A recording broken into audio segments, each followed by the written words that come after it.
Sanur dengan berbagai keunikan tradisi, kelembagaan, serta keindahannya merupakan kekayaan yang menjadi daya pikat bagi setiap orang. Tidak saja bagi masyarakat Sanur sendiri, bahkan dunia pun mengakuinya. Kondisi inilah yang menyebabkan Sanur menjadi serbuan dari berbagai kepentingan. Bagi bunga harum yang diserbu oleh para kumbang, Sanur pun mengalami perkembangan dan pertumbuhan di berbagai sektor yang sangat pesat. Pada abad ke-10, Sanur mempunyai kehidupan masyarakat yang menarik. Sebelum tahun 1800, populasi masyarakat di Bali lebih besar dibandingkan masyarakat Pulau Jawa. Didukung oleh kurang lebih 27 desa adat, dibagi ke dalam 3 wilayah, yakni Desa Sanur Kaje, Kelurahan Sanur, dan Desa Sanur Kau. Dalam sejarah Sanur, Desa Adat Intaran memiliki potensi yang cukup besar dalam pengembangan objek wisata. Potensi ini ditunjang dengan keadaan daerah Sanur yang terletak di pinggiran pantai sebagai penunjang dalam hal kepariwisataan.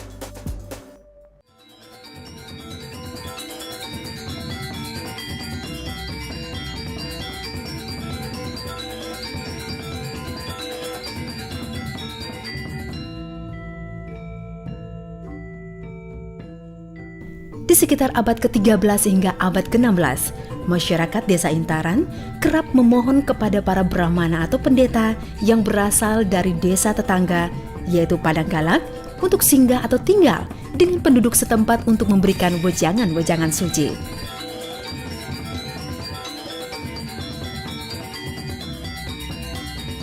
Menurut cerita, salah satu dari kalangan pendeta tersebut melihat sebuah cahaya dari angkasa dengan memancarkan sinar putih bersih dan diyakini sebagai petunjuk agar mendirikan sebuah tempat tinggal khusus untuk para pendeta yang kemudian disebut dengan kriya. Di tempat ini pula, para kaum pendeta mulai mengajarkan ilmu dan tata cara menjalankan upacara keagamaan yang bersifat adat dengan masyarakat serta desa-desa setempat.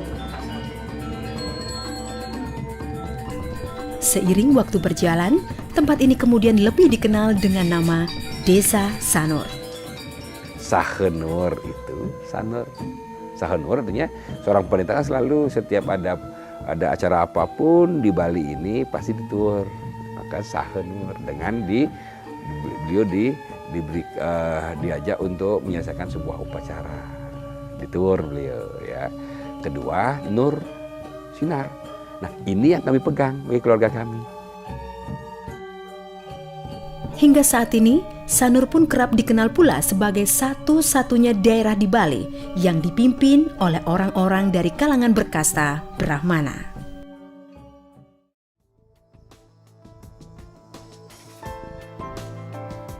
Pada tahun 1929, seorang seniman asal Belgia yang bernama Adrien Jean Lemayeur de Mebra menginjakan kaki dan membangun sebuah rumah di pesisir pantai Sanur.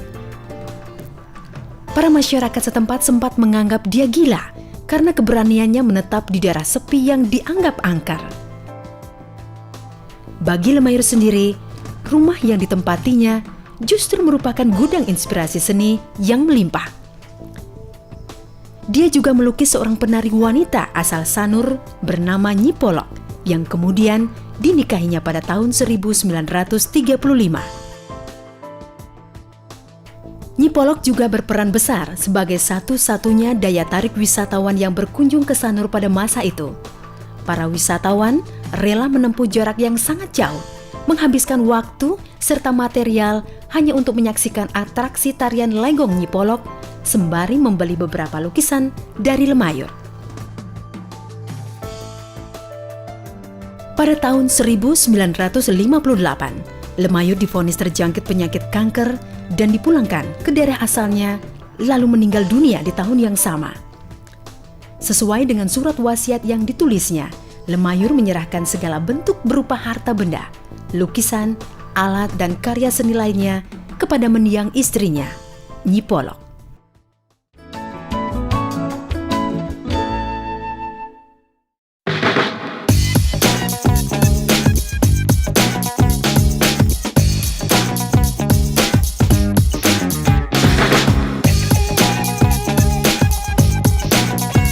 Menjelajahi kehidupan di Sanur serasa tiada habisnya. Dengan suasana nyaman dan tentram yang selalu terjaga, seringkali membuat kita lupa bahwa Desa Sanur adalah bagian dari Denpasar sebagai ibu kota Provinsi Bali yang membuka jendela pariwisata dunia bagi Pulau Dewata.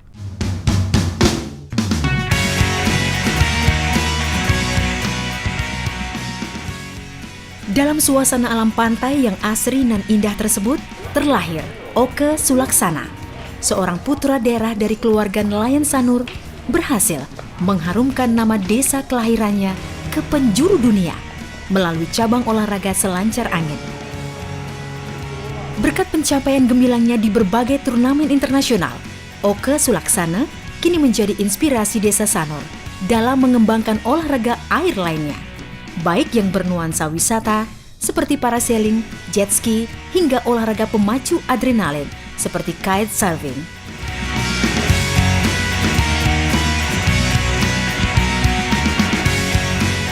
Sebagai catatan, ombak pantai Sanur sempat menjadi perbincangan dunia ketika peselancar profesional Wayne Rabbit Bartholomew menyatakan bahwa Sanur adalah salah satu tempat favorit sepanjang hidupnya. Pernyataan tersebut terlihat dalam sebuah video dokumenter berjudul Free Ride yang digarap oleh Bob Delaney di tahun 1975.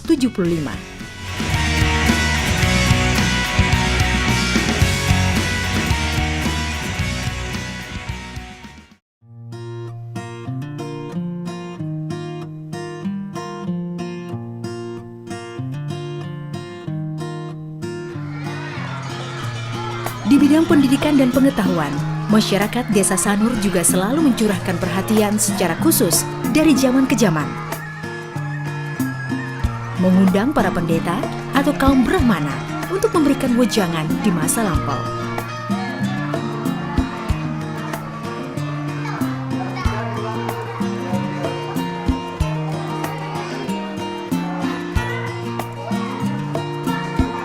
TK Kumarasanti dan SMP Wisata Sanur di era berikutnya menjadi bukti bahwa warga Sanur selalu serius dalam usaha membangun kehidupan masyarakat yang ideal secara berkesinambungan.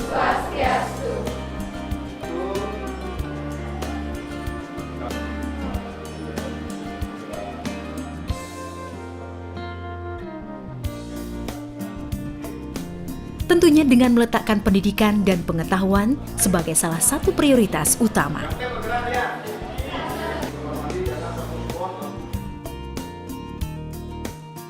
Kami sangat optimis sekali bahwa perkembangan SMP ini akan cukup pesat. Terbukti jumlah siswa setiap tahun semakin meningkat. Gitu. Kemudian juga kita terus mengadakan pembenahan baik sarana maupun prasarana penunjang. Kita selalu lakukan perubahan peningkatan.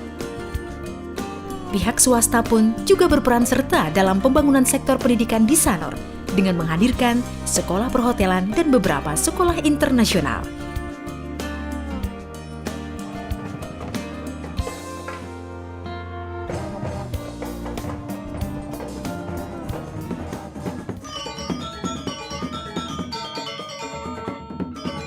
Dengan selalu menanamkan jiwa ketuhanan sejak dini, menjaga keutuhan adat istiadat, memelihara kelestarian alam, serta menempatkan pendidikan sebagai pondasi utama, wajar saja bila kehidupan masyarakat di Desa Sanur terasa begitu tertata, nyaman, dan seimbang.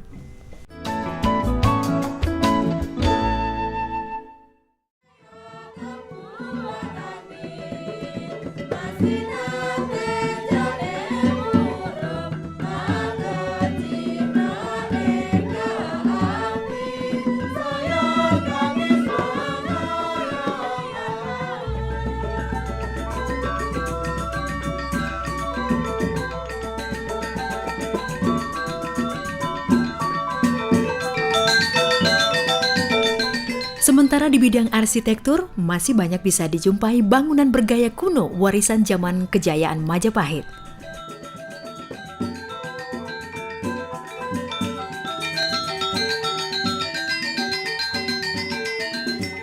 Bagi para wisatawan yang menaruh minat pada bidang arsitektur, Sanur kerap dianggap sebagai situs yang unik karena adanya percampuran antara gaya arsitek kuno warisan Kerajaan Majapahit dengan penggunaan bahan dasar lokal yang tampak dominan.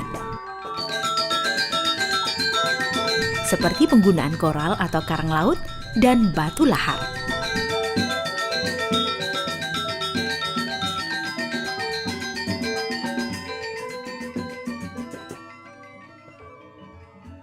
Yang sekaligus menjadi simbol kejayaan Sanur sebagai pusat perdagangan penting dan strategis di masa itu.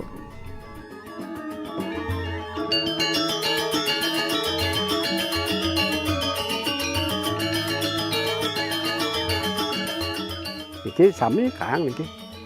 Nggih. Sampun api antuk nawa kepinika nenten mesin, nenten api ngangkat manten niki. Kula iki nak ageng-ageng kang niki kang wayah niki kang asli ya, Bud. Dipikir aja niki lintang ampun ken 50 tahun niki. Kemajuan di bidang perdagangan sekitar tahun 1906 juga berdampak pada perkembangan seni tradisi lokal yang berujung pada peningkatan kunjungan wisatawan, baik secara individu maupun berkelompok.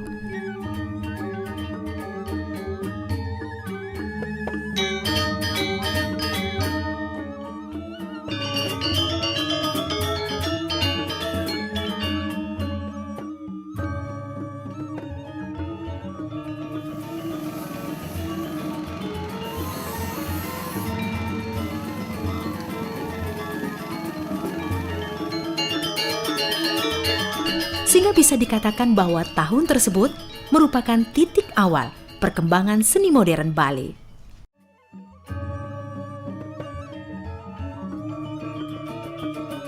Secara sepintas, nama Sanur mungkin hanya memberi gambaran akan sebuah daerah pariwisata biasa yang sekedar memiliki hotel, art shop, butik, dan restoran saja. Namun bila kita melihat lebih dalam, desa nelayan tradisional ini masih menyimpan begitu banyak hal yang tidak banyak dijumpai di tempat lain,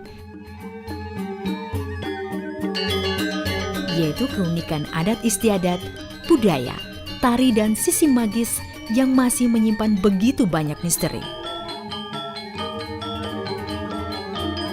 Dengan segenap ketulusan hati masyarakat Sanur dalam menjalankan esensi konsep Trihita Karana dalam kehidupan keseharian mereka, suasana aman, nyaman, dan tentram tak lagi perlu diciptakan, hanya tinggal dinikmati saja.